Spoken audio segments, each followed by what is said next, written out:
At a recent presentation here at St. Andrew, I learned how UUF resists many injustices. Most of you may not have considered the injustice for people with dementia, just to name a few: discrimination, disrespect, lack of access to services, neglect, and abuse. Good morning, everybody, and thank you for welcoming us here. Many of us know someone touched by dementia, perhaps in our families, perhaps in ourselves through caregiving.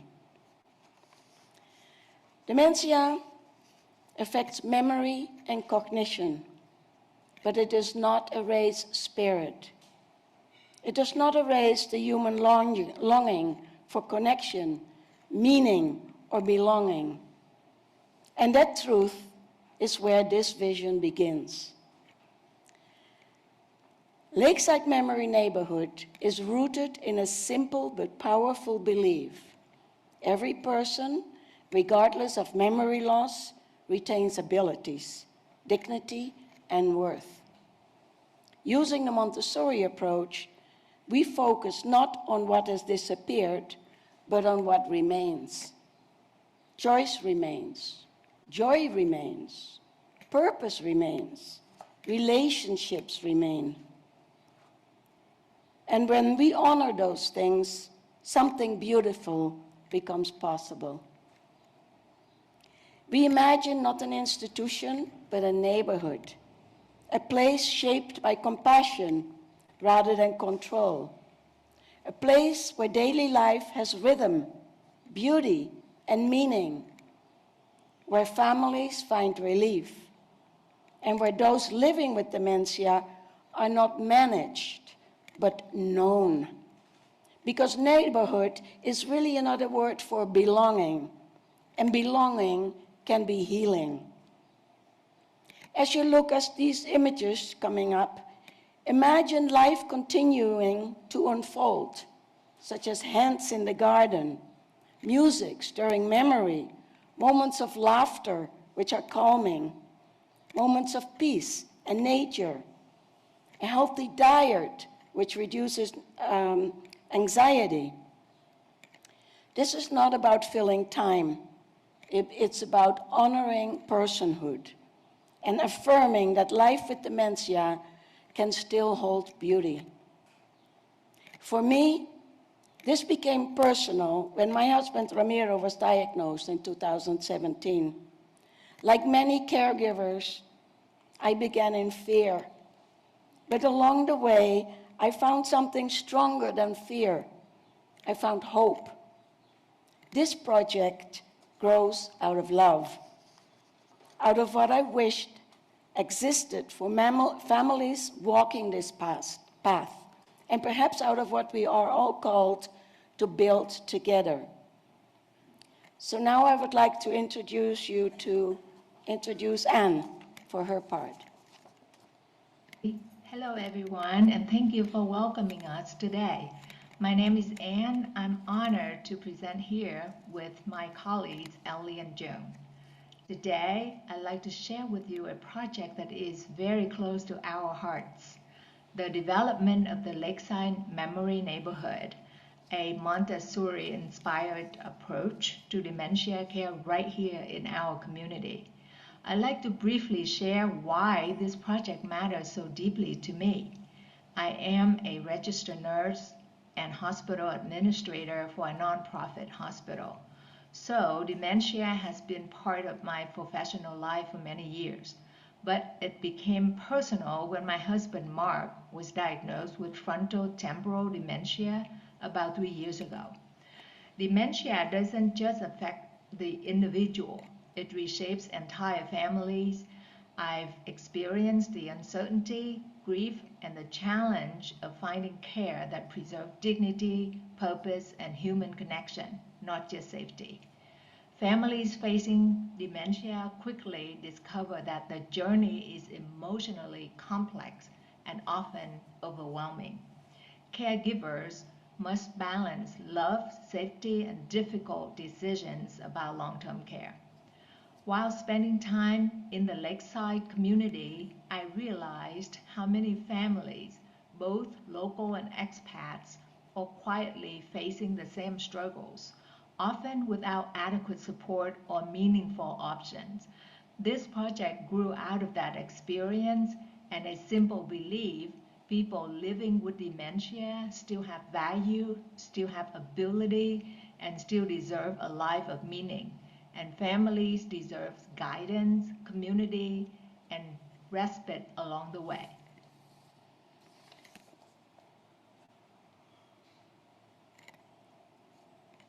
Around the world, dementia is becoming one of the most significant health challenges of our time. Millions of families are affected, and the numbers continue to grow as people live longer. Here at Lakeside area, many families, both Mexican and expats, are facing the same reality.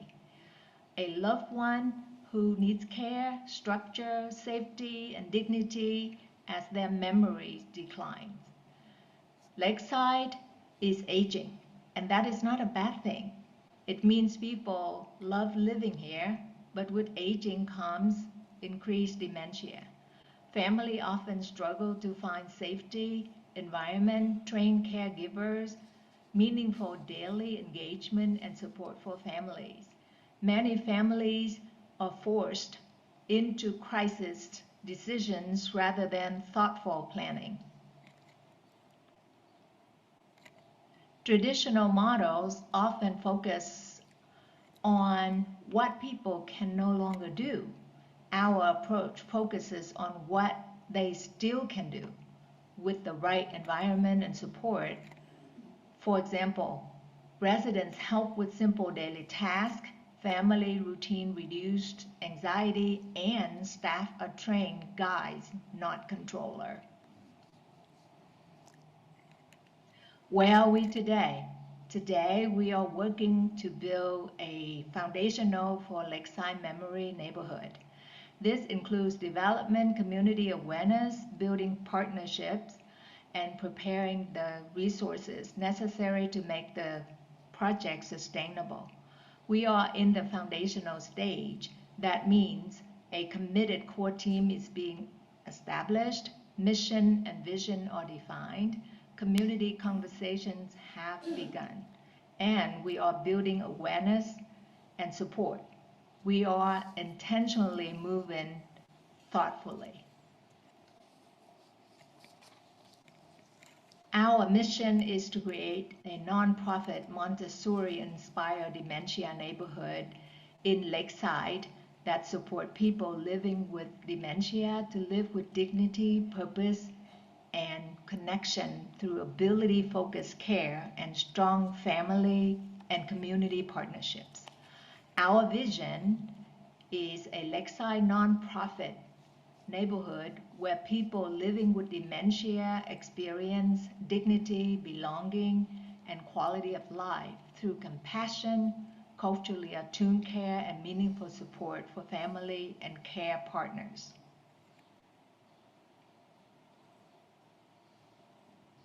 This project supports individuals living with dementia, families who are overwhelmed and isolated, caregivers who need training and respect, and the broader Lakeside community through education.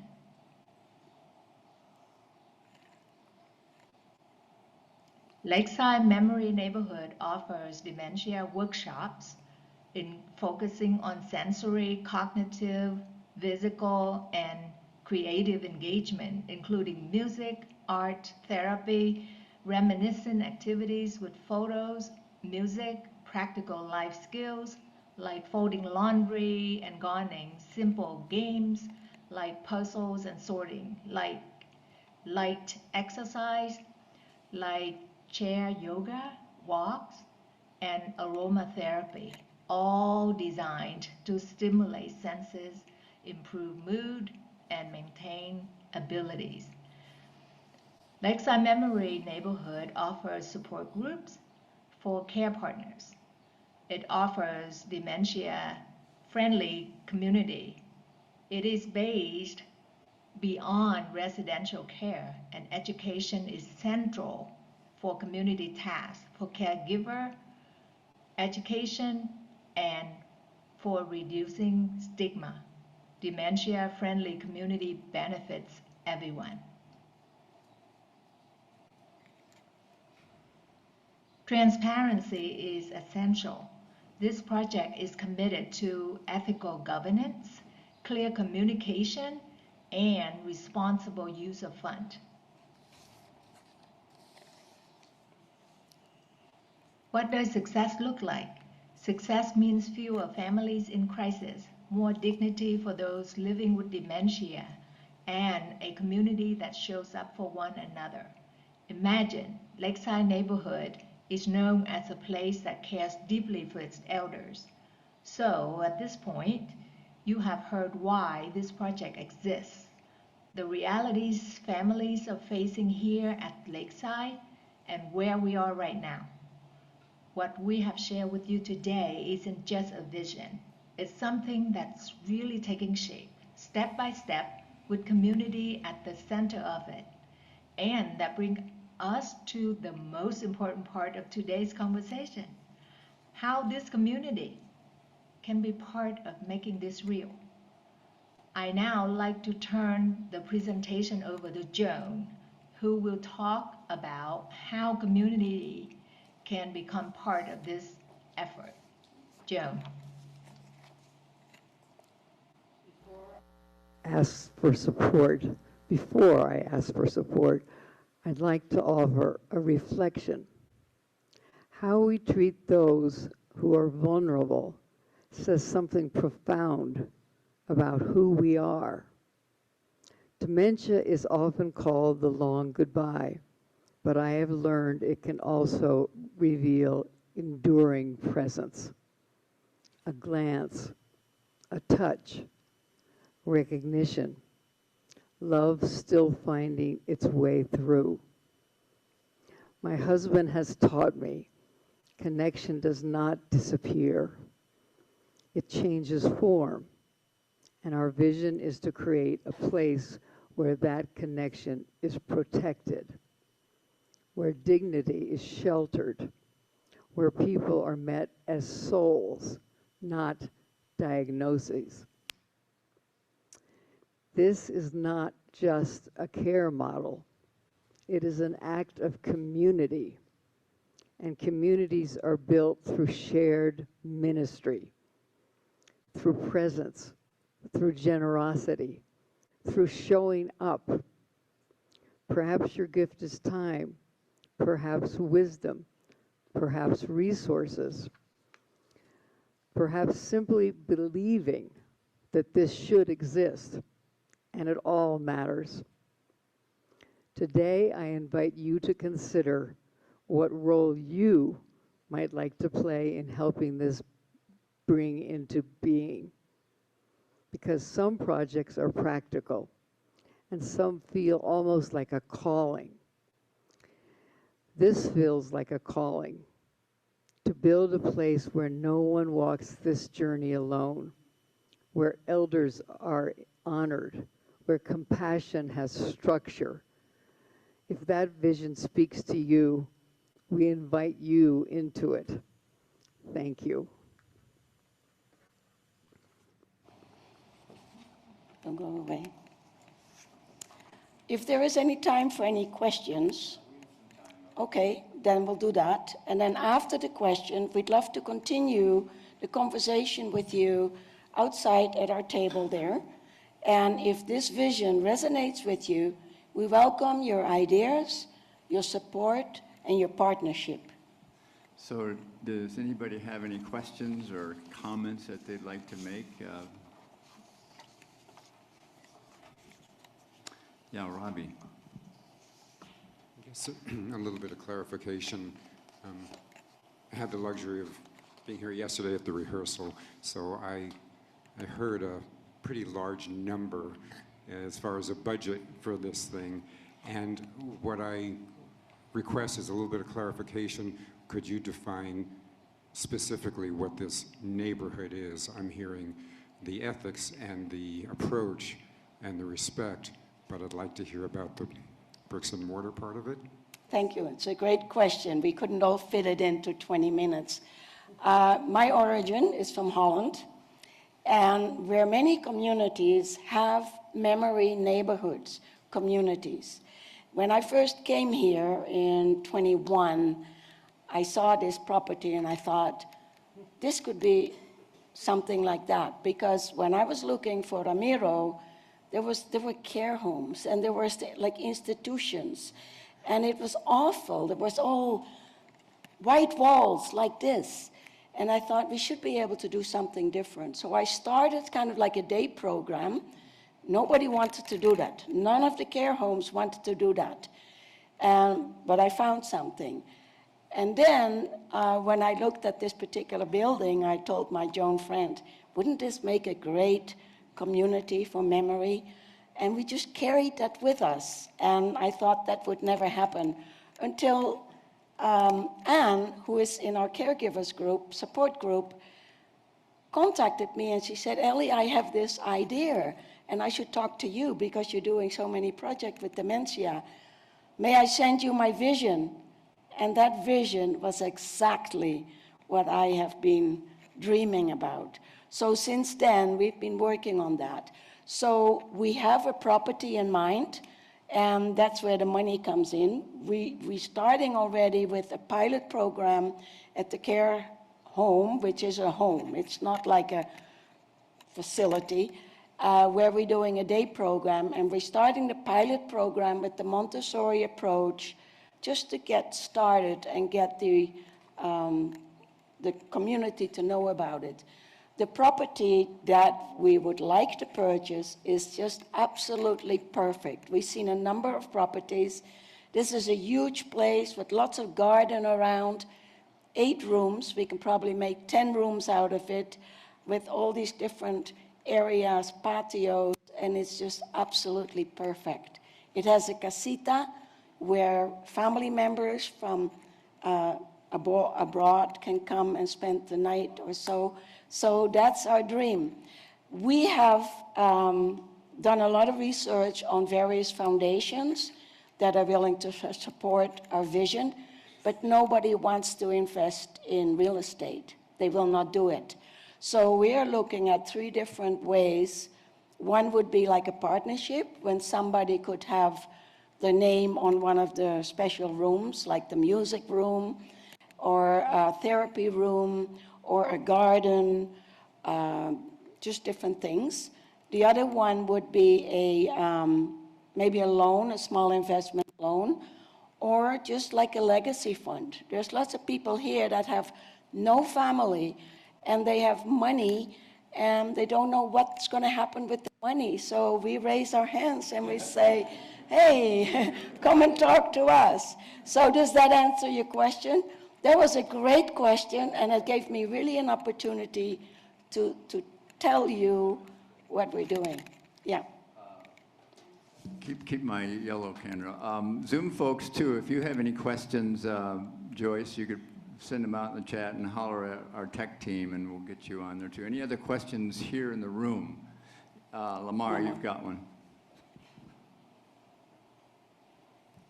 My name is Lamar. Elly, I've got a stepdaughter in Canada who is a retired Montessori teacher. And when I've told her what I've learned from all of you in the past, she indicates that if this is to really be a Montessori approach, you're going to need, according to her, individual Montessori trained people, one-on-one. If you're going to have 10 residents, 10 Montessori trained people. Is this being addressed, Yes, please? I have already taken the training. There is a Montessori for Dementia Center in Canada, in Ontario, and I've taken online training with them. And I've done an enormous amount of reading and studying and learning. And we're going to start training staff and volunteers this month. And then we start little by little. We just do little steps. Yes, thank you.